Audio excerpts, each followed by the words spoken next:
Bonjour à tous, bienvenue sur UNDTV. Dans un jour, la parole, un chapitre. Voici le chapitre du jour.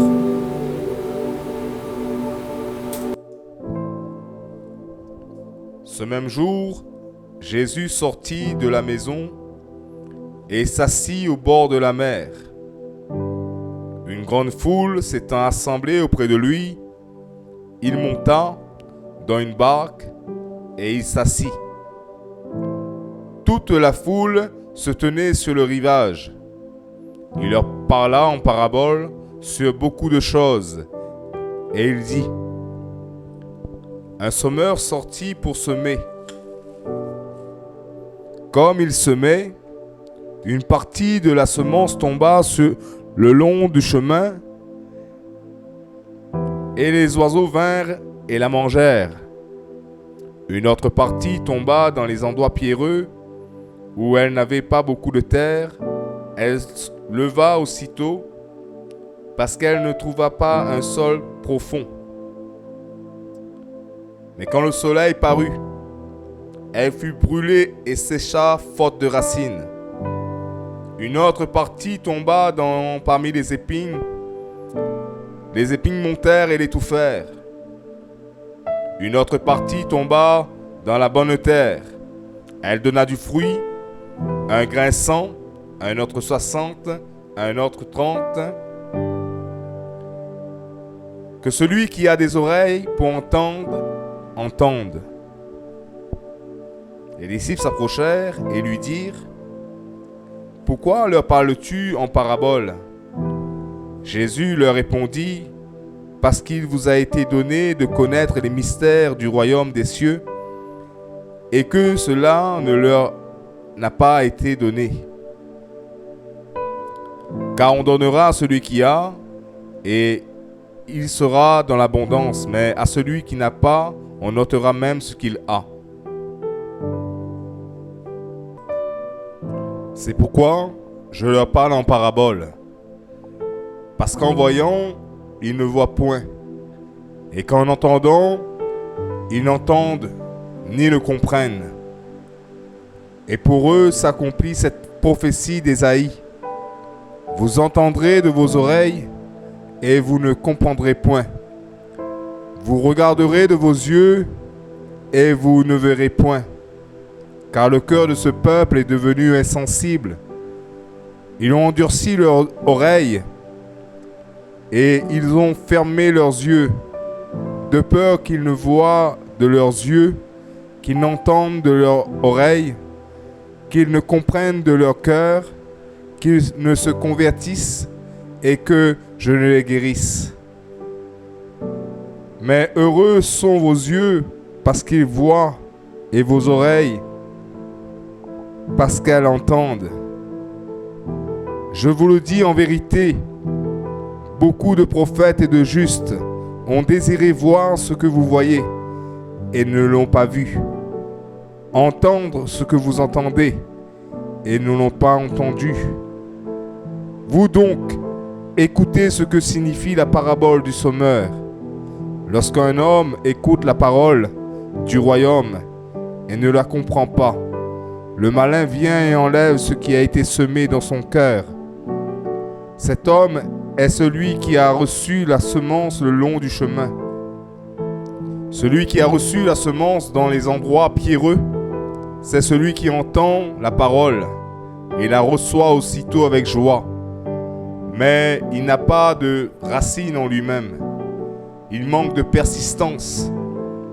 Et dès que survient une tribulation ou une persécution à cause de la parole, il y trouve une occasion de chute. Celui qui a reçu la semence parmi les épines, c'est celui qui entend la parole, mais en qui les soucis du siècle et la séduction des richesses étouffent cette parole et la rendent infructueuse. Celui qui a reçu la semence dans la bonne terre, c'est celui qui entend la parole et la comprend. Il porte du fruit, et un grain en donne 100, et un autre 60, et un autre 30. Il leur proposa une autre parabole et il dit: le royaume des cieux est semblable à un homme qui a semé une bonne semence dans son champ. Mais pendant que les gens dormaient, son ennemi vint, sema de l'ivraie parmi le blé et s'en alla. Lorsque l'herbe eut poussé et donné du fruit, l'ivraie parut aussi. Les serviteurs du maître de la maison vinrent lui dire: Seigneur, n'as-tu pas semé une bonne semence dans ton champ?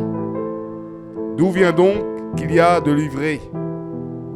Il leur répondit: c'est un ennemi qui a fait cela. Et les serviteurs lui dirent: veux-tu que nous allions l'arracher? Non, dit-il, de peur qu'en arrachant l'ivraie, vous ne déraciniez en même temps le blé. Laissez croître ensemble l'un et l'autre jusqu'à la moisson. Et à l'époque de la moisson, je dirai aux moissonneurs: arrachez d'abord l'ivraie et liez-la en gerbe pour la brûler, mais amassez le blé dans mon grenier. Il leur proposa une autre parabole, et il dit: le royaume des cieux est semblable à un grain de sénévé qu'un homme a pris et semé dans son champ. C'est la plus petite de toutes les semences, mais quand il a poussé, il est plus grand que les légumes et devient un arbre, de sorte que les oiseaux du ciel viennent habiter dans ses branches. Il leur dit cette autre parabole: le royaume des cieux est semblable à du levain qu'une femme a pris et a mis dans 3 mesures de farine jusqu'à ce que la pâte soit toute levée. Jésus dit à la foule toutes ces choses en parabole et ne lui parlait point sans parabole, afin que s'accomplisse ce qui avait été annoncé par le prophète: j'ouvrirai ma bouche en parabole, je publierai des choses cachées depuis la création du monde. Alors il renvoya la foule et entra dans la maison. Ses disciples s'approchèrent de lui et dirent: explique-nous la parabole de l'ivraie du champ. Il répondit: celui qui sème la bonne semence, c'est le Fils de l'homme. Le champ, c'est le monde. La bonne semence, ce sont les fils du royaume. L'ivraie, ce sont les fils du malin. L'ennemi qui l'a semé, c'est le diable. La moisson, c'est la fin du monde. Les moissonneurs, ce sont des anges. Or, comme on arrache l'ivraie et qu'on la jette au feu, il en sera de même à la fin du monde. Le Fils de l'homme enverra ses anges qui arracheront de son royaume tous les scandales et ceux qui commettent l'iniquité. Et ils les jetteront dans la fournaise ardente, où il y aura des pleurs et des grincements de dents. Alors les justes resplendiront comme le soleil dans le royaume de leur Père. Que celui qui a des oreilles pour entendre, entende. Le royaume des cieux est encore semblable à un trésor caché dans un champ. L'homme qui l'a trouvé le cache, et dans sa joie, il va vendre tout ce qu'il a et achète ce champ. Le royaume des cieux est encore semblable à un marchand qui cherche de belles perles. Il a trouvé une perle de grand prix et il est allé vendre tout ce qu'il y avait et l'a acheté. Le royaume des cieux est encore semblable à un filet jeté dans la mer et ramassant des poissons de toute espèce.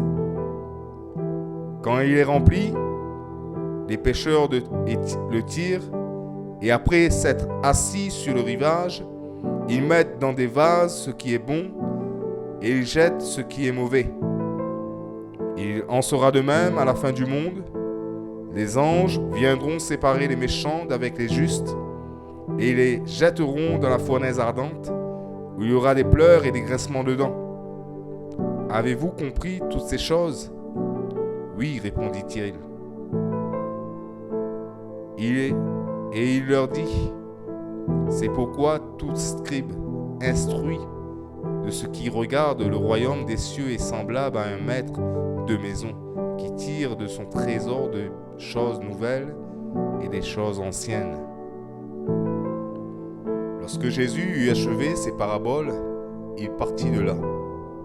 S'étant rendu dans sa patrie, il enseignait dans la synagogue, de sorte que ceux qui l'entendirent étaient étonnés et disaient : d'où lui viennent cette sagesse et ces miracles ? N'est-ce pas le fils du charpentier ? N'est-ce pas Marie qui est sa mère ? Jacques, Joseph, Simon, Jude ? Ne sont-ils pas ses frères ? Et ses sœurs, ne sont-elles pas toutes parmi nous ? D'où lui viennent donc toutes ces choses ? Et il était pour eux une occasion de chute. Mais Jésus leur dit : un prophète n'est méprisé que dans sa patrie et dans sa maison. Et il ne fit pas beaucoup de miracles dans ce lieu, à cause de leur incrédulité. Amen.